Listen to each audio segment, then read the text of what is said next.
information about drugs, alcohol, and sex. One day he's a child, and the next he's making decisions that could risk his life. It's a helpless feeling for a parent because you can't always be with him to keep him safe. But you can teach him how to be safe, and those words will stay with him, even when he can't. We can help you talk about AIDS. Call for a guide. Long for those creature comforts.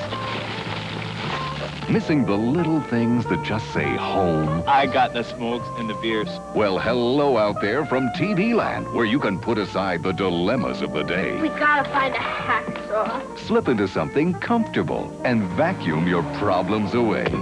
Every night on Nick at Night, your video easy chair. Anybody seen my Beverly Hills record?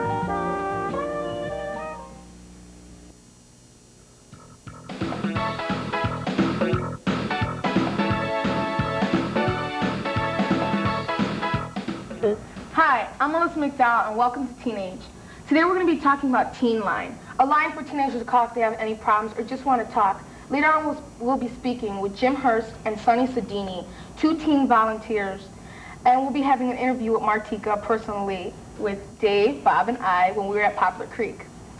So what do you guys think? You know, who do you talk to when you have problems? Friends. No, Friends. I talk to somebody I don't know. I feel safer when, I don't know, more. I could open up more when I don't know the person I'm talking to. See, I find like the That's why I'd total rather opposite. call and talk to somebody on the phone. I don't know who they are. See, I couldn't that do what- that though, only for the fact that when you're talking to a best friend, you take their advice because you know that they're your friend and their advice means a lot But to their you. advice You can trust their sometimes- advice. But if you call somebody up on the phone, I mean, they their go, advice- don't know you. They don't know Yeah, your that's personal... right. If you're a friend, he knows you, so he's going to tell you what he wants you to do, his advice, you know. But he what cares about you. But somebody... Exactly. He doesn't Yeah, want you to but- go and screw up your life. Okay. We got ya. No, talk to my I still friends. like to talk to somebody on the phone. I wouldn't. No. I'm not saying that it's Because then you bad. don't have Okay, you know. assumptions because they know you. They don't have assumptions of, you know, what you're Well, maybe in some circumstances it is better to talk to someone you don't know. Maybe when you're in something more serious and you don't want to hear negative things from your best friend, maybe like, oh man, you know, stop it, you're being stupid.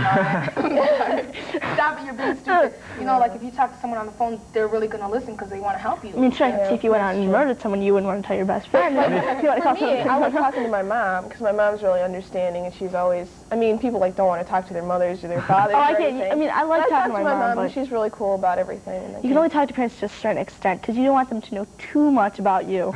Because you know what I mean. You only have your girlfriends and then you tell them the rest Exactly. of the story. You only tell them the little itty bit that doesn't leave, you know, a whole lot for So them you're to not have. grounded for a month. Exactly. Yeah, There you that's go. like telling your friends though. But I mean, everybody's gonna find out if it's something like, "Ooh, guess what? Bob told me this and that." And You see, my thing with like calling like a phone line is that I'd feel like, well, this guy's gonna get off the phone with me and then talk to someone whose problems are gonna be like 100 times worse, and then I'd feel like a dork for, you know, calling up with just a little dinky problem that I have. It's same with that I'm talking to a counselor and it's like, well, me and my boyfriend broke up. You know, and then there's this girl whose parents just got divorced and her dad just got killed and like, and you know what I'm talking about, you know, almost. That's why it's called Teenline guidance for anything that you want to talk about, you know? You should be on a commercial. I call one of those a couple times when I kind of felt down and everything. I wanted to call one of those, but I didn't have the number. who do you like to talk to when you have problems?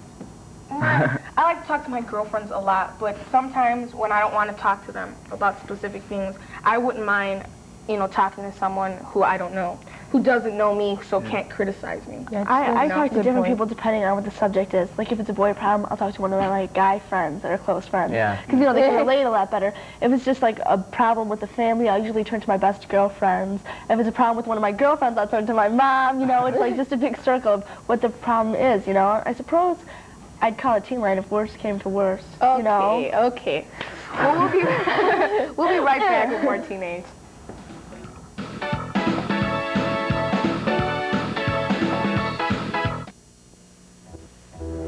In Lake Carmel, New York, a young woman places a postcard in a mailbox. Weeks later, she becomes the owner of a trailer park. A major rock band mysteriously appears. In Pontiac, Michigan, a man watches a music television channel. Within a month, he has won his own Caribbean island.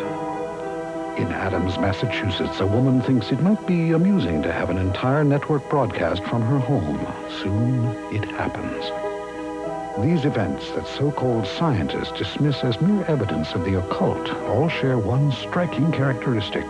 The people involved are MTV contest winners. In San Diego, California, a young woman decides she wants a fortune in cash linked to a hit movie and the chance to run MTV for a day. Cut, Kurt, cut.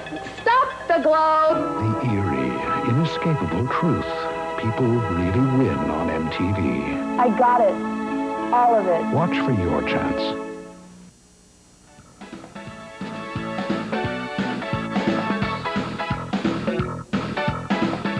Hi, and welcome back to Teenage. Here with us is Jim Hurst and Sonny Sabini, two volunteer counselors for Teenline. So, what exactly do you do at Teenline? Well, we answer the telephone, for starters. People call us with all kinds of problems, really. And basically what we do is we will listen to them, hear what they have to say, and hopefully by doing that, like using active listening techniques and really trying to hear what the person has to say. It's sometimes helpful for the person just to get off their chest.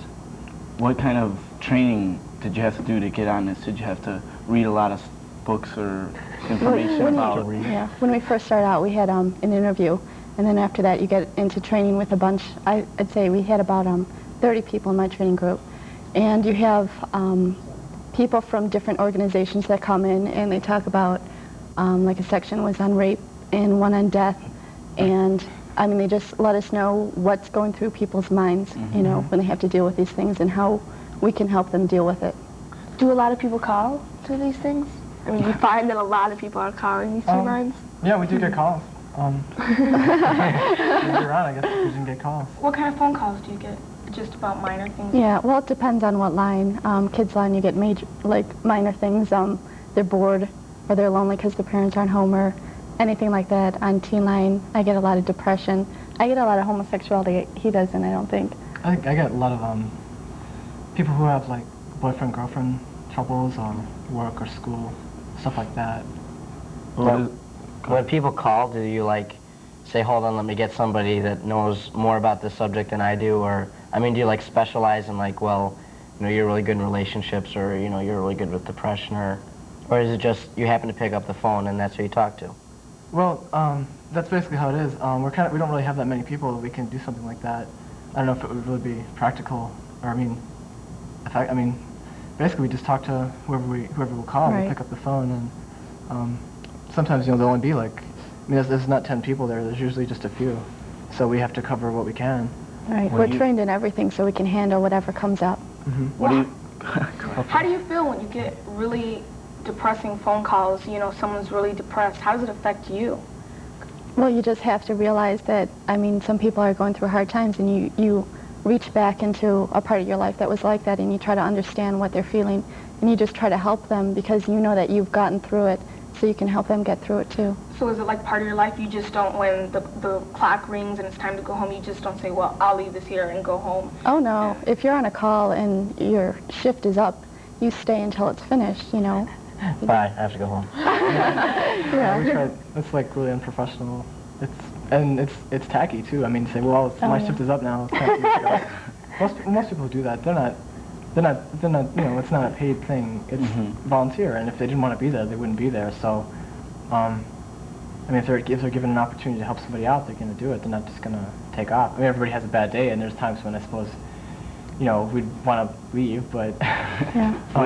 What is the hardest thing for you to give advice for? The hardest topic? Well, it's like, this kind of like, we try not to give advice. That's really not what we're there for. It's not really a forum for our opinions, and everybody's opinion, you know, is different. What I may think is the right thing may be totally different for somebody else, and it's not right I don't think it's right for me to press that on anyone else. And at the same time, you know, that's basically the way the agency is set up, is to be non-judgmental. You know, a place where somebody can call and not feel like they're gonna be scrutinized. You know, that's the whole idea, is not to press what you know, personal beliefs on someone else. What's one of the largest like when people call, what's their usual? I mean, what's the biggest majority of problems that you get in like a certain area, like relationships? Yeah, I'd say definitely. But I do get a lot of depression. That's kind of like a catch-all. So what are you calling for? Oh, well, I'm depressed. Everyone just says, I'm depressed. You know, there's something that's bothering them. And so that's generally. But then you can get into the conversation and find out that there's a reason behind it, you know, something more specific. How long do you find that you often spend on a phone with one person? That depends, really. It depends on the person, depends on what they have to say, depends on like what they want to talk about, really. One thing that's kind of frustrating is because of we kind of have, that's not really a shortage. I mean, we get all of our shifts covered, so we're still 24 hours a day, but sometimes we're kind of stuck. We'll only have one person on the shift. We try to avoid that, but sometimes there's just no other way. I'm sorry, I lost track. What did you say again?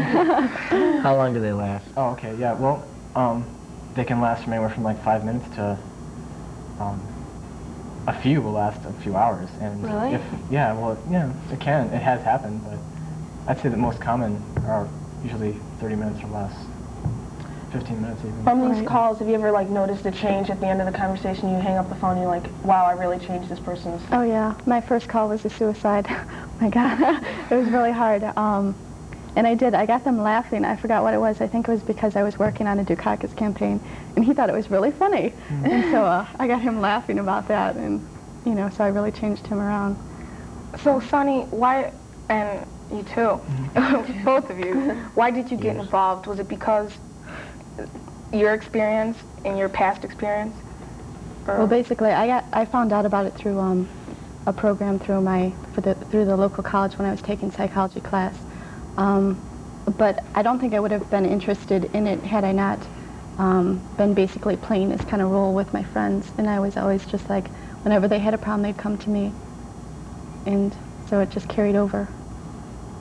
Now, all the people on like Teenline, are they all pretty much your age? I mean, if I called, I wouldn't get like some 40-year-old person that's just like, well, when I was young, you know. Well, Teenline, the specific hours are 6 o'clock to 10 p.m.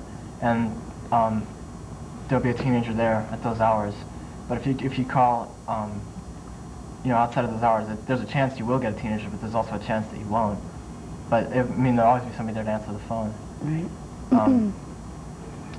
I mean, there are people who work. I mean, people volunteer there are all ages, and you know, it's nice to have their help. They're not bad people, right? They're just not teenagers. You know? And sometimes, I mean, when it is just one person on the shift, and if he is middle-aged, he has to handle all the calls, Kids Line and Teen Line, and usually most people that call Teen Line are teens, but you don't always get even that. I mean, sometimes you do get adults that just know that number. And so it's pretty liberal because all the calls that come in come to the same people. I can pick up any line. So it doesn't matter if they call Teen Line or Talk Line, I can pick it up either way.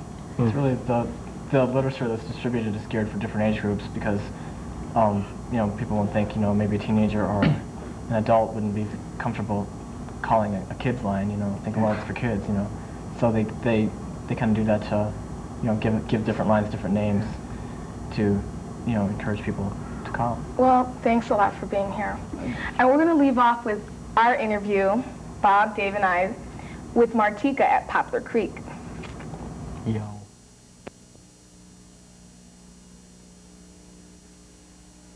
How did you start your show business career? When I was 11 years old, I looked in the Yellow Pages and I got myself an agent, and then I went on my first audition and I got it, and ever since then I've just been working. Well, what have you done? I mean, for acting. You were in the film Annie, I hear. Yeah, I was a dancer in Annie. And I've acted on television series like Silver Spoons and Hardcastle McCormick and One Big Family, and also Kids Incorporated for 3 years. When you were doing this when you were younger, were your parents real supportive? Were they pushing you to go on, or just kind of like, oh, you're just doing it because you're young, you want to get it out? No, they were... They figured you'd grow out of it, or were they real supportive? No, they were very supportive of me. They didn't push me, but they didn't hold me back either. I wouldn't be where I am now if it wasn't for them. Well, what's your background? What nationality are you? Well, I was born in California, but my parents are from Cuba. And is your name Martika, or is there another name and you just call yourself Martika? Martika's my nickname. My real name is Marta. Now, your first single was More Than You Know. It's kind of the one that kind of sent you to stardom, and we have that video right here for you. We'll be right back with Martika. There's fire in my eyes. She comes as no surprise to you. If I show you once or twice how I feel, it's because it's true. You know that it's true. Wanted to tell you so many times how I feel when you're with me. Now that I found you, I know that you are my destiny. I love you more than you know. This feeling so strong inside. I won't let you go. I'm afraid to show, 'cause I don't wanna blow it. I love you more than you know.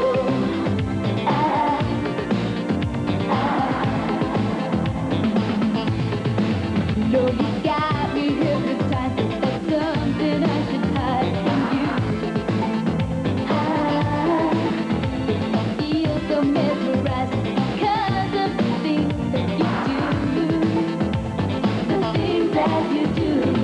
I only wish I could read your mind so I know just how you feel. Send me a signal, tell me your feelings just as real. I love you more than you know. This feeling so strong inside. I won't let you go. I'm afraid to show, 'cause I don't wanna blow it.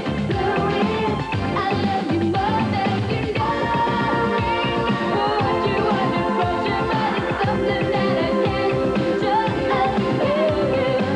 I know I'd give you the world if I could.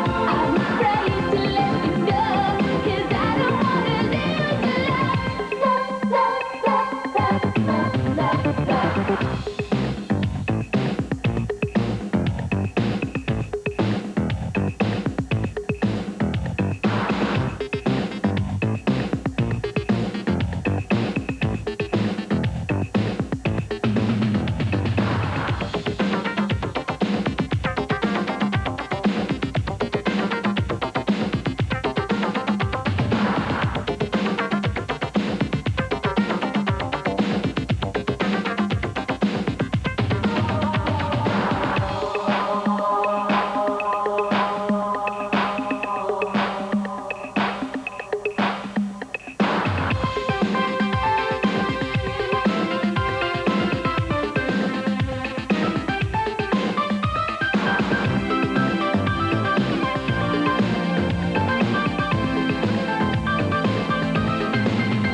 Wanted to tell you so many times how I feel when you're with me.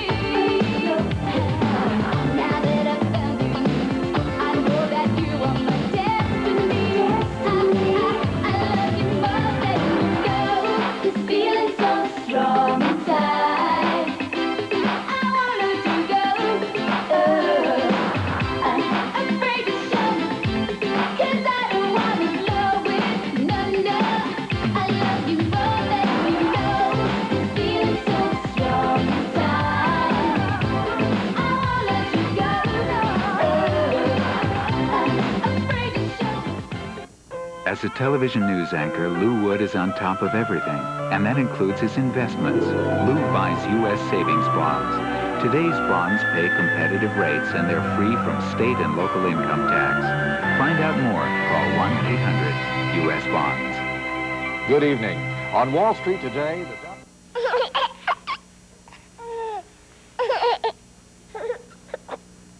Every year, thousands of babies die from choking, suffocating, or other breathing emergencies. Just imagine how many of them could be saved if only they came with instructions. Please learn American Red Cross Infant and Child CPR. American Red Cross. We help you help others. Hi, welcome back to Teenage. I'm Melissa. We're going to continue our interview with Martika at Poplar Creek, whose #1 song was Toy Soldier. How do you feel about being on the road all the time and not being home in your own bed? And It's exciting. It's difficult at times not to have the regularity, but at the same time, it's nice to have that spontaneity as well. But I do miss my friends, and I miss home. Well, are you in a relationship right now? Yeah. And how does it feel being away from him? It's hard, you know. Well, we talk on the phone all the time, though. But it's just like we're both really busy, and it's hard to get, time to be together. So it's kind of frustrating. And how does he feel about your career? He's happy. He's proud of me. We're like racing each other. We're like to success. Is he into showbiz? Yeah, he can sing and I do. Oh, really? So it's nice because we understand each other really well. So, he doesn't complain about me being on tour because he's on tour too. So it's kind of mutual understanding. Do you feel real closeness with your fans when you're going on tour? I mean, do you feel like you get something out of concerts that you don't get out of studio? Oh yeah, because it's the immediacy of the audience and having the contact with them right there and feeling their response, Like tonight, getting a standing ovation was just like, it's a nice feeling. So I usually leave right after that. I kind of stuck around and enjoyed it. Because I've never seen like one of my standing ovations because I'm always off stage by then. So I just kind of stayed there. I'm like, I go up to Donnie on stage and said, I'm not leaving. Well, with you being a performer, do you think that you should have a certain image to present to the audience or to your fans? No, I don't think there's any one certain image. I just try to do my own thing,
Do you always want to be a singer, or maybe after like a couple of, maybe a decade or so, you want to settle down, raise a family or something? Definitely. Yeah, I mean, I'm going to do music, I'm going to do a career as long as I enjoy it, and when I don't find it fulfilling anymore, I won't do it. But I think that probably before the decade, I'll have a family.